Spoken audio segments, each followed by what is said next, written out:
water sign, Cancer, Pisces, and Scorpio, kumusta po kayong lahat?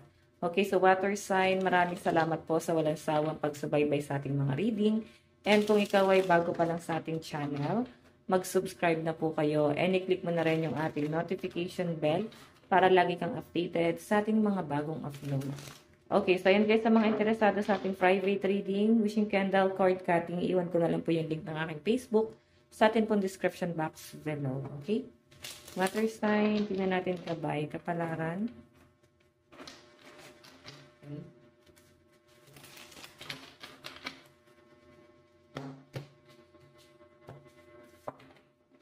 Okay. Water sign.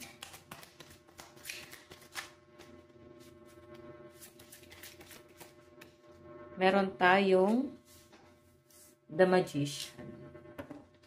So, feeling ko guys, may kumukontrol sa mga desisyon mo.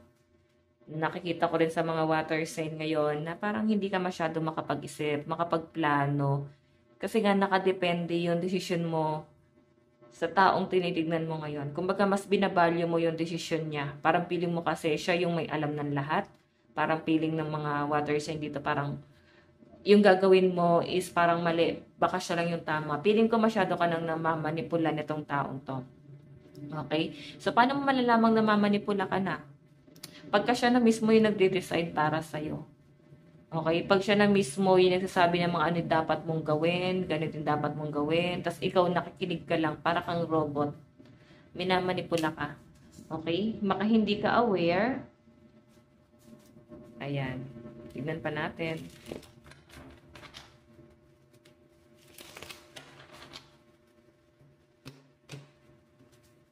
Okay. Meron tayong Two of Pentacles. So, feeling ko kasi guys kung bakit sumusunod ka na lang din sa utos itong taong to. Or sa sasabihin niya kasi nakadepende ka sa kanya. Or pwedeng dahil kinakapos ka. Pwede rin naman water sign dahil parang nafe-feel mo na pagdating ng araw meron kang mabe-benefits dyan sa taong yan. Okay? So, iniisip mo na ano yung magiging future mo doon. Kaya parang ikaw yung nagbibigay. Sige, tignan pa natin guys.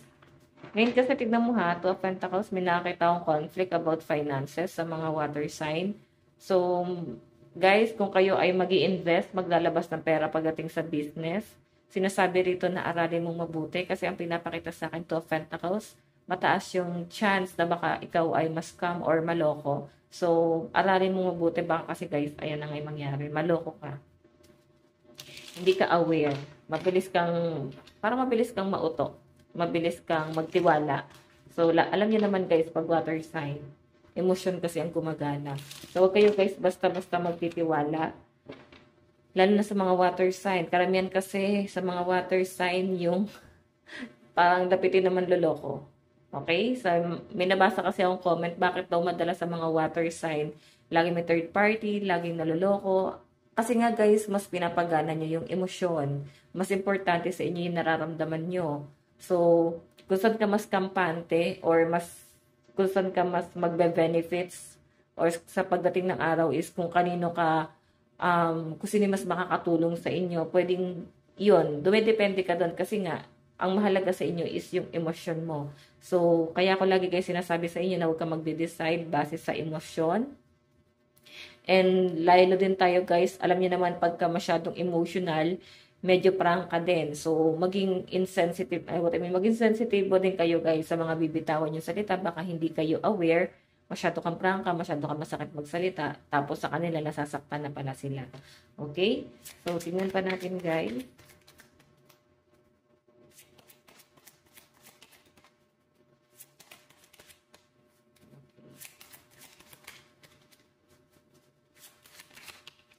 Meron tayong Seven of Cups. So, sa pinapakita sa akin dito, water sign, naguguluhan ka talaga. Kahit siguro, etong reading natin, naguguluhan ka. Hindi ko maintindihan, saan na ba ako lulugar? Ano na ba yung dapat kong gawin? So, feeling ko wala masyadong nag-a-advise sa inyo. Walang nag-guide sa inyo. Okay? Siguro mas magandang lapitan mo yung pamilya mo. Kasi pwedeng sila, yung alam nila kung ano yung dapat mong gawin, pero hindi mo pinakikinggan. Okay? Mas mainam siguro sa inyo guys yung opinion ng ibang tao. O pwedeng nararamdaman mo nga lang. So, water sign, family, or pwedeng mga mapagkakatiwalaang kaibigan. Okay? Makinig kayo sa opinion nila kung ikaw ay naguguluhan na to. Pwede iba sa inyo guys, meron kang gustong bilhin, pero naguguluhan ka kasi lahat maganda. Hindi mo alam kung ano yung pipiliin mo. Okay, tignan pa natin. Okay. So, meron tayo guys, the lovers. Okay. So, yun na nga guys, pagdating sa love life mo, siguro iniisip mo pa rin yung relationship mo ng person mo. Nakikita ko na parang ang dami mo na sanang nabuong pangarap para sa inyong dalawa. Or pwedeng marami na kayong plano. Yun nga lang guys, kung makakita mo 7 of Cups, may gumugulo sa isip nyo. Pwede hindi ka masyado makapag-focus dito sa relationship nyo. Kasi iniisip mo, yung pwedeng ibang responsibilidad mo. Pwedeng iniisip mo yung mga taong umaasa sa inyo. Okay? So, water sign, alam nyo, hindi naman kasi habang buhay, pasan-pasan natin yung responsibilidad ng kamag-anak natin, pamilya natin. Lalo na't darating ang araw na magkakaroon ka ng pamilya. Ito yung mas pagtutuunan mo ng pansin. Kasi pagka may pamilya ka na, tapos nakapokus ka pa rin sa responsibilidad mo sa family mo, walang masamang tumulong. Pero guys, mataas ang chance, no? Na masira kayo ng person mo. Kasi titipirin mo to, maibigay mo lang sa pamilya mo. Okay? O pwedeng person mo yung gumagawa ng water sign na parang ikaw titipirin ka ng person mo, maibigay lang ng person mo sa pamilya niya. Pwedeng kung parehas naman kayo guys nagkakaintindihan, pwede naman guys na maayos nyo. Kung nagkakaintindihan talaga kayo, okay? Tignan natin. Meron tayong the Fool. Ayan, the Fool.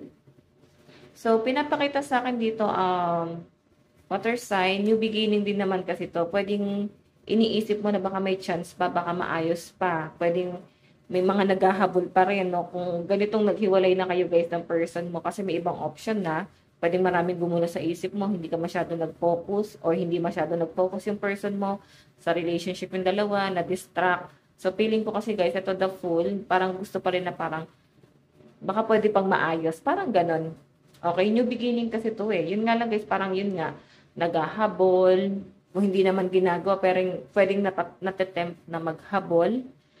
Baka kasi maayos pa. Parang ganun. May nag-iisip ng ganun. Pwedeng ikaw o yung person mo. Yun nga lang guys, pwedeng masyado nang risky para sa inyong dalawa. Pwedeng kalaban na dito is yung pamilya. Pamilya mo or pamilya ng person mo.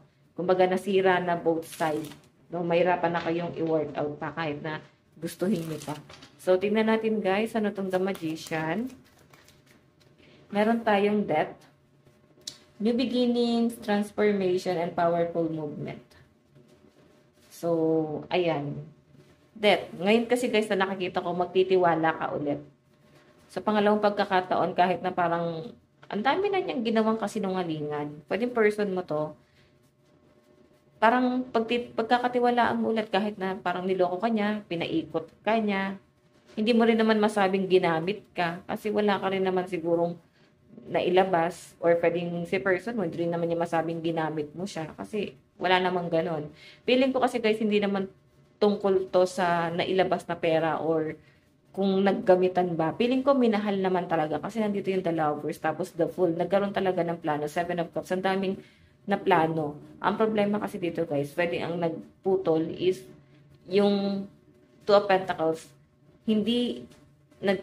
Parang hindi nasasapat yung pera. Pwedeng walang stability kasi nga may iba pang obligasyon. Pwede rin naman guys na walang parang maging assurance. Pwedeng walang assurance. Okay? Tingnan natin ha, ano tong 2 of Pentacles.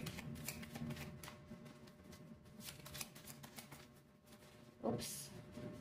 Meron tayong 8 of Swords. Diba? Nakakulong sa responsibilidad. Nakakulong kayo or pwedeng 8 of Swords kasi guys, nahihirapan kayo eh. Nagkakaroon na nga kayo ng problema sa financial, parang patong-patong na. Tapos nangyayari pa sa love life mo to. Tignan pa natin 7 of Cups. Meron tayong Nine of Swords, depression, intense anxiety, and feeling hopeless. Diba? Yan, no? Siguro, guys, maraming opportunity na dumating sa inyo noon. Past na yung nangyayari dito. Past na yung nakikita ko dito. So, yun yung nagiging regret ng mga water sign. Bakit pinalampas yung opportunity? Ngayon, nakikita ko, guys, ayun.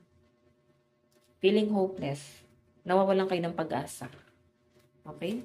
Parang ang daming nagpa-distract sa inyo. Siguro sa relationship noon. Ang daming distraction. Tapos, pwede ngayon nare-realize na ibang water sign dito na parang mahalaga pala sa inyo to.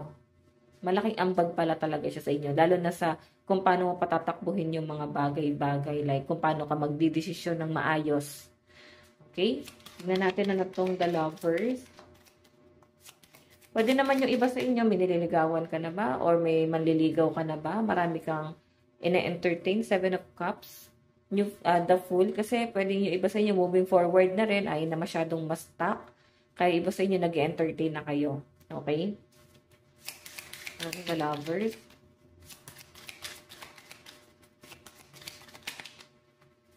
Meron tayong 9 of Wands. Okay? So, sa pinapakita sa akin, guys, etong relationship na to, yan, no? Drain, resilient, and pushing through. Hindi talaga nag-work. Parang ang toxic. Hindi na, guys, talaga naging healthy. Okay? Ano tong The Fool? Meron tayong 5 of Wands, diba? Gusto lang naman ng isa sa inyo, or pwede ikaw or siya, gusto lang naman na parang mag-focus sa future. Kasi hindi habang buhay ganito yung sitwasyon, magtitipid, ganyan. Hindi habang buhay parang happy-happy lang. Pwedeng darating sa point na parang magsiseryoso na talaga kayo. And yung iba sa inyo, guys, advance kayo mag-isip para sa future nyo. Yun nga lang, guys, hindi kayo nagkasundo. Kasi yung gusto ng isa is mag-focus sa relationship tapos sa stability. Yan nga, guys, yung pinagtatalunan. Kasi nakikita na parang hindi naman seryoso yung isa. Parang nakikita na parang yung isa is parang walang assurance na kayang ibigay. Or wala naman talaga, guys, plano sa buhay. Puro gulo or sakit lang talaga sa ulo mo to. Okay? So, tignan natin, guys, ano bang inyong advice? Meron tayong, you are a divine facet of the universe. Okay? So, water sign, ito lang po ang inyong reading. Maraming salamat po. Bye-bye!